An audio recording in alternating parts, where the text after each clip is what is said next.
का सिलसिला जारी है। मुख्यमंत्री भी पहुंचे थे योगी आदित्यनाथ, जहां पर व्यवस्थाओं को लेकर उन्होंने कड़े निर्देश दिए थे। तो हाथरस में हुई भगदड़ कांड की तस्वीरें हर किसी ने देखी, लेकिन ये अंदाजा शायद ही किसी को लगा हो कि जिस बाबा के दरबार में 121 लोगों ने अपनी जान गंवाई, वो इतना प्रभावशाली होगा कि सियासत के बड़े बड़े चेहरे उसके इर्द गिर्द घूमते होंगे। आइए आपको दिखाते हैं कि बाबा के बंद दरवाजे से आई एक और चौंकाने वाली तस्वीर।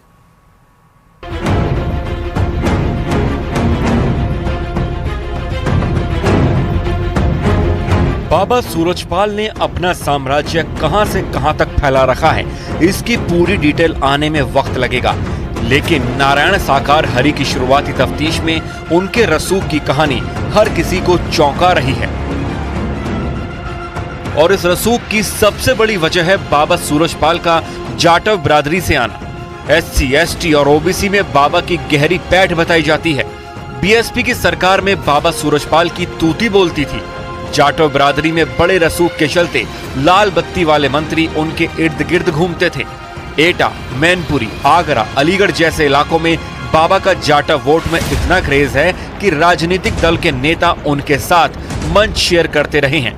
खुद यूपी के पूर्व CM और समाजवादी पार्टी के नेता अखिलेश यादव पिछले साल जनवरी में इनके सत्संग में शामिल हो चुके हैं और सोशल मीडिया पर बाबा की महिमा का गुणगान कर चुके हैं। सूरजपाल के कद और रसूख को ऐसे भी समझा जा सकता है कि इनके एक इशारे पर इनके भक्त राजनीतिक दलों की मदद के लिए तैयार हो जाते हैं। ये तो रही बात बाबा के राजनीतिक रसूख की, लेकिन अब उनकी कहानी भी सुन लीजिए जिनकी नजर में बाबा सूरजपाल जाटव उर्फ नारायण साकार हरि का कद भगवान की तरह है। कासगंज की पटियाली तहसील का ग्राम बहादुरपुर, यानी वो जगह जहां से इनके सत्संग के मायाजाल की कहानी शुरू होती है। कभी साधारण से मकान में सूरजपाल जाटव अपने पूरे परिवार के साथ रहते थे, लेकिन सत्संग ने सूरजपाल की जिंदगी को ऐसा बदला कि देखते ही देखते देश भर में उनके लाखों अनुयायी बन गए और खुद बाबा अरबों की संपत्ति के मालिक।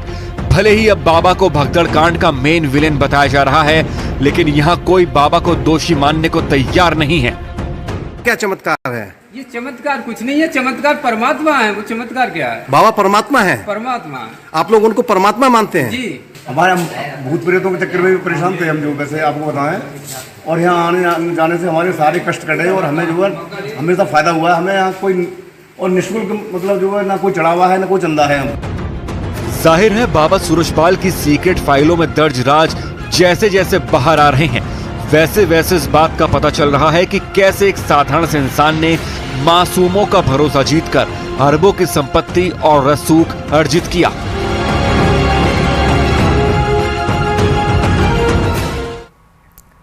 सूरजपाल बाबा से जुड़ी नई नई जानकारियां लगातार सामने आ रही हैं। इस बार बाबा के पड़ोसी ने उनके बारे में बड़ा पर्दाफाश किया है।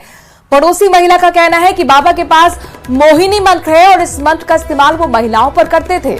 पड़ोसियों का यह भी दावा है कि इस मोहिनी मंत्र से महिलाएं सम्मोहन में जाकर जाती थी। भगदड़ कांड में भी महिलाओं की संख्या ज्यादा थी और सत्संग में महिलाएं अक्सर यहां पर ज्यादा संख्या में आती थी।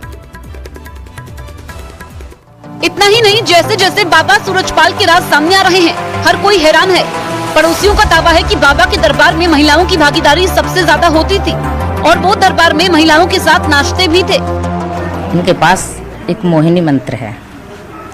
उस मोहिनी मंत्र से मतलब अपने माथे पर तिलक लगाते हैं, तो उससे ही जैसे जिसकी नज़र जैसे उसके चेहरे पे जाती है तो उस तिलक देख करके ही मतलब वो उसके जाल में पड़ जाती हैं। ये है और कुछ नहीं है उसका। इस गांव की महिलाओं ने बाबा सूरजपाल के दरबार को लेकर कई चौंकाने वाले खुलासे किए। कहता है कि दूध में नहाते हैं, खीर बनाते हैं, खिलाते हैं प्रसाद में। हाँ, कोई पैर धुल के पीती हैं कि बीमारी सब दूर हो जाती है।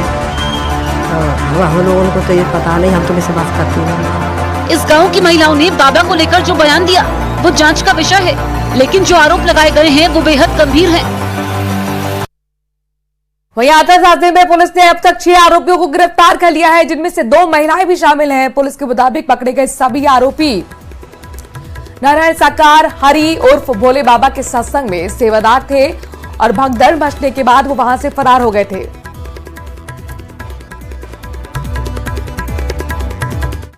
विवेचना प्रारंभ करते हुए 6 लोगों की अभी गिरफ्तारी की गई है।